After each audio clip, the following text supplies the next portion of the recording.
আমরা গাঁও গ্রামের মানুষ, আমরা যা খাই আমাদের কাছে তাই মধু মধু লাগে। এত স্বাদকে মুখে এত স্বাদকে ছোট থেকে এই খাবারটা খেয়ে আমরা অভ্যস্ত, আমরা গ্রামের মানুষ। তাই ভাবলাম এই খাবারটা আপনাদের সাথে শেয়ার করি। বলেন তো কেমন হয়? আমাদের শীতের সকালে আমরা যারা গ্রামের মানুষ, আমরা ছোট থেকে যারা বড় হয়েছি, আমরা মায়ের হাতের এই খাবার খেয়ে বড় হয়েছি। তো চলুন বন্ধুরা, আপনাদেরকে দেখাই আমরা কি খাবার খেয়ে বড় হয়েছি। চলেন, চুলাটা জ্বালিয়ে নিলাম, কড়াইটা বসায় দিলাম। ছোটবেলায় অপেক্ষা করে থাকতাম কবে শীত আসবো, কবে মায়ের হাতের এই খাবারটা খাবো। তো এই যে কড়াই গরম হওয়ার পর এর মধ্যে দিয়ে দিলাম তেল। তেল গরম হয়ে গেলে এর মধ্যে ছেড়ে দিলাম একটা ডিম। এরপর ডিমটা ঘুটানাটা করে একদম ধীরে ধীরে করে ভাজা নেবো।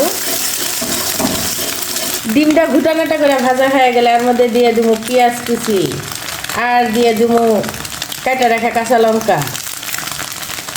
তারপর এইটাও ঘুটানাটা করে খুব আচ্ছাভাবে লাল লাল করে ভাজা নেব। পেঁয়াজ মরিচ লাল লাল করে ভাজা হয়ে গেলে এর মধ্যে দিয়ে দেবো এই যে আগের রাত্রের বেঁচে যাওয়া বাসি ভাত। এই ভাতগুলো এর মধ্যে দিয়ে দিচ্ছি। একে একে যতটুকু ভাত ছিল এগুলো সব দিয়ে দিলাম। তারপরে দিয়ে দেবো পরিমাণ মতো লবণ। এরপরে দিয়ে দেবো 1 চামচ হলদের গুঁড়া। এখন জমবো খেলা। এখন এইটা ভালোভাবে নাইরা চাইরা ঘুরটা ঘাইটা ভাইজা নেবো।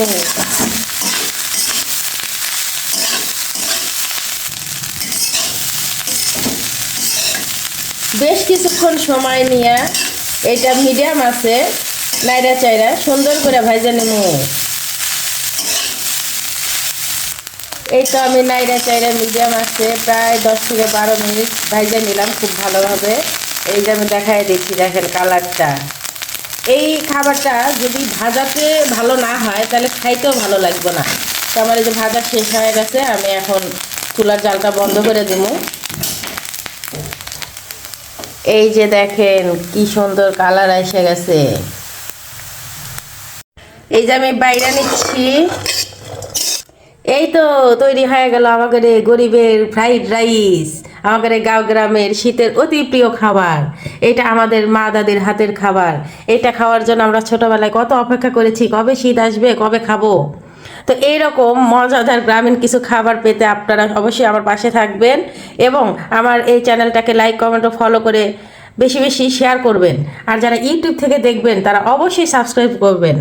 আল্লাহ হাফেজ।